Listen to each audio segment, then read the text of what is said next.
ทางครอบครัวเพิ่นว่าเฮาสิร้อนบ่จังซี่จังซั่นมั่างเฮือนจังซี่จังซั่นยอมรับว่าเฮาได้มั่างเพราะว่าสิเปลี่ยนเฮือนมันก็เฮือนขี้ร้ายเนาะดอกไฟก็บ่ฮู้เฮาก็ต่อดอกไฟตัดสายไฟจังซี่จังซั่นได้ต่อดอกไฟหั่นคือมันแจ้งเฮานอนอยู่ถึงมันนอนบ่หลับเฮือนมันต่ำเนาะล่าสุดเท่าผู้ผ่าหรือว่าเท่ามืดออกมาเคลื่อนไหวไล่สดอธิบายว่าตนเองบ่ได้หลอนตนเองบ่ได้เป็นบ้าเกี่ยวกับเรื่องคำนั่นเพิ่นก็ออกมาขอโทษ4คนนั่นแล้วเรื่องราวจะเป็นแนวใดค่อยจะนำพาทุกคนไปขยายความกันแล้วกันเด้อสบายดี FC แฟนคลับทุกทานมาพบมาพ่อกันอีกคลิปหนึ่งท่านผู้ชมอาจจะเป็นคลิปสุดท้ายก่อนนอนของมือนี้ FC แฟนคลับทั้งลาวและไทยหลายคนที่คองคอยการเคลื่อนไหวจากหมู่บ้านเขตหน้าถ้ำท่านผู้ชมมีหลายเรื่องหลายราวทั้งเรื่องเก่าเรื่องใหม่ผสมปนเปกันไปผู้นำเสนอข่าวกระจนว่าเฮ็ดข่าวบ่ทันจักสิเฮ็ดข่าวอีหยังบ่ว่าจะเรื่อง4คนบ่ว่าจะเรื่องเท่าผู้พา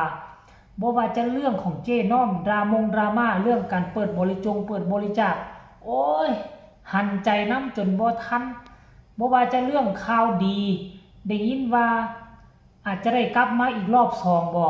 แล้วก็ทั้งข่าวอาจารย์ติงลีได้รับพระว่าจะเอาไปไว้ที่หน้าถ้ำเมืองล่องแจ้งอุ้ยหลายคลิปหลายข่าวจนเฮ็ดบ่ทวงบ่ทันท่านผู้ชมแต่ว่าข่าวที่มันโด่งดังที่สุดนั่นก็คือข่าวของเท่าผู้ผ่ากับ4คนแล้วก็กับทางครอบครัวที่แม่เพิ่นเว้าว่าผู้ผ่าเป็นบ้าแล้วจิตบ่ดีแล้วตั้งแต่ออกจากถ้ำมาละเมอหาแต่พญานาคเว้าหาแต่2คนที่ติดถ้ำอยากเอาตัวเองไปเปลี่ยนเอา2คนนั้นออกมา2คนมีภาระหน้าที่ตนเองเป็นคนโสดอยู่ขอเอาผู้ผ่านี่ไปเปลี่ยนไปแลกเอา2คนนั้นออกมาได้บ่ละเมอหาแต่พญานาคจนแม่บอกว่าเราหลอนแล้วเราเป็นบ้าเสียชิดแล้วผีเฮ็ดให้ผู้ผ่าแล้วเนาะตั้งแต่กระแสตัวนั้นกระโดงดังประมาณมื้อ2มื้อนี่ได้มื้อนี้เนาะมื้อนี้นี่อิงตามผู้ผ่าว่าทางอาจารย์ติงลีก็ได้โทรหาเนาะแนะนำเท่าผู้ผ่าเนาะแม่นอยู่ว่าเรื่องเงินเรื่องคำเอามาจริงบ่จริงก็สร้างเขาเพราะว่าทุกคนเข้าไปในถ้ำเป้าหมายเดียวคือไปเอาคำมาขายเอาเงินไปจุนเจือครอบครัวอยู่แล้วเขาออกมามันกับบ่ผิดนะแต่ว่าเขาจะผิดเรื่องสัญญาผิดสัจจะเรื่องเจ้าป่าเจ้าเขาเรื่องของเขาอันนั้นเจ้าป่าเจ้าเขาหากจะไปเอาเรื่องเอาความน้ำเขาสำหรับโตของผู้พาเองตัดสินใจว่าเอาแล้วเงินคำมันเจ้าตัดสินใจเองเจ้าบ่เอามามันเป็นเรื่องของเจ้าปฏิบัติตามสัญญาอนาคตเจ้าก็ที่มีอยู่มีกินเนาะคนที่บ่ผิดสัญญานะอนาคตก็ห่างจะหุ่งเฮืองไปหน้านี่นะท่านผู้ชมและผู้พาก็ได้ออกมาตอบชัดเจนเลยรายละเอียดให้ทุกคนไปฟังคลิปนี้ซะก่อนผู้พาบ้าแท้บ่ผู้พาหลอนแท้บ่พังเฮือนมั่างซ่านแท้บ่ก่อนจะลงมาเวียงไปฟังคลิปนี้นํกันเลยทางครอบครัวเพิ่นว่าเฮาสิร้อนบ่จังซี่จังซั่นมั่างเฮือนจังซี่จังซั่นยอมรับว่าเฮาได้มั่งเพราะว่าสิเปลี่ยนเฮือนมันก็เฮือนขี้ร้ายเนาะดอกไฟก็บ่ฮู้เฮาก็ต่อดอกไฟตัดสายไฟจังซี่จังซั่นได้ต่อดอกไฟหั่นคือมันแจ้ง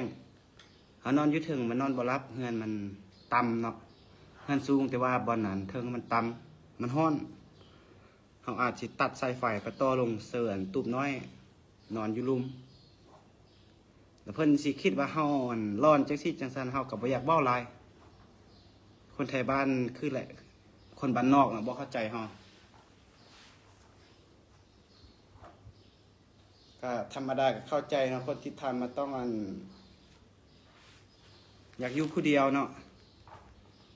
สิไปล่มน้ำเขาล่มลายเขาก็ว่าเฮาเสียเส้นแหละเขาทำติดทำลายมือแล้วว่าเฮาติดนี่12คืนกับ1มื้อหรือเป็น12คืน13มื้อซะกับบ่ได้กินข้าวกินน้ำหยังเนาะอาการของคนติดทำมันก็ยากเข้านั่นแหละกินน้อยนึงก็อิ่มแล้วบ่ดึงยากเนาะของกินหั่นก็หมด บอกให้พ่อแม่เพิ่นแต่งกินกับบ่มีไผแต่งกินพี่น้องกับบ่มีไผสนใจแล้วเราก็ตัดสินใจลงเวียงอาจารย์ติ้งลี่เพิ่นก็บอกกระเตือนสติตลอดเราก็ฟังเพิ่นเนาะเราก็ลงมาเวียงมาแล้วก็เอ้ยน้อยเพิ่นเอ้ยน้อยขายโลซั่นหั่นก็ติดต่อหาเราก็มาอยู่นํเพิ่นเดี๋ยวนี้มาอยู่มากราบพระอาจารย์เพิ่นพระอาจารย์นั้นวัดปากข้อแหละอยู่สวรรณเขต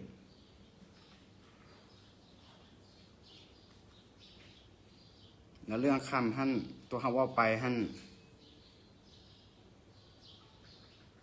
มันก็เว่าตามภาษาเขาแหละเว่าไปละล่าแหละมันอุกอังใจนะมันตั้งสติบ่ได้มันก็เว่าไปอัดไป แล้วก็ลงไป ตัวเดิมมันผิดก็ขอโทษเอาทางนั้นเขาสิว่าเอาตำรวจมาจับจังซี่จังซั่นสิเอามาโลดบ่ยานหลักฐานเฮาก็มีหมดความจริงเป็นสิ่งที่บ่ตายเนาะ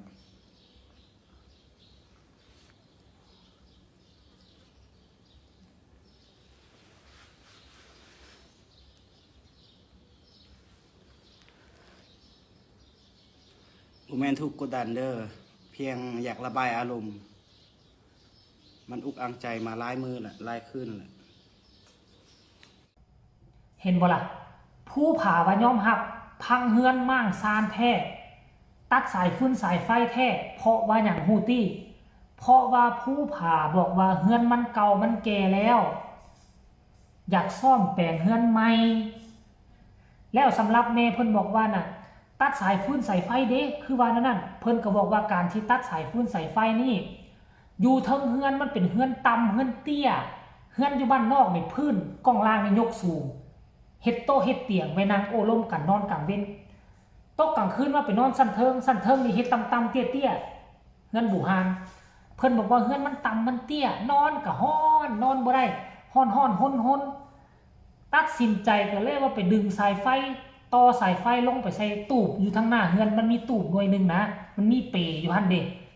ก็สิไปนอนอยู่เปนอนอยู่ตูบหั่นเพราะว่ามันบ่มีมอนล้อมนี่ตูบมันมุงด้วยน่ะหญ้าคามันสิเย็นเนาะบ่มีแนวล้อมเด้ลมก็สิพัดวอยหั่นน่ะเพิ่นว่าเพิ่นสิต่อไฟแล้วไปนอนอยู่หั่นอันนี้คือสาเหตุเนาะที่พวกเจ้าฟังกันเด้ตามที่พวกเจ้าได้ฟังก็สิแจ้งเข้าใจกันแล้วแหละเนาะและค่อยก็เชื่อว่าการที่ออกมาขอโทษครั้งนี้4คนนั่นก็น่าจะเข้าอกเข้าใจอย่างน้อยๆก็เป็นคนละแวกคุ้มบ้านเดียวกันเนาะเคยไปทำมาหากินนำกันมืดก็ออกมาขอโทษแล้วพวกเจ้าก็น่าจะให้อภัยกันได้สิ่งไหนเว้าบ่ม่วนนำกันก็ได้ในฐานะที่ค่อยเฮ็ดคลิปเฮ็ดข่าวก็หวังว่าพวกเจ้าก็จะหันหน้ามาหากันพวกเจ้าให้คิดคืออาจารย์ติ้งลีว่ามือที่พวกเจ้าติดอยู่ในถ้ำคิดได้แม่ช่วยเหลือซึ่งกันและกันสามัคคีกันอยู่ในถ้ำคือแนวใดจนเฮ็ดให้รอดชีวิตออกมาแต่ออกจากถ้ำมาแล้วสิมาพิษทะเลาะวิวาทกันโอ้มันก็คือว่าบ่งามคนที่เขาช่วยเหลือเขาสิเสียใจได้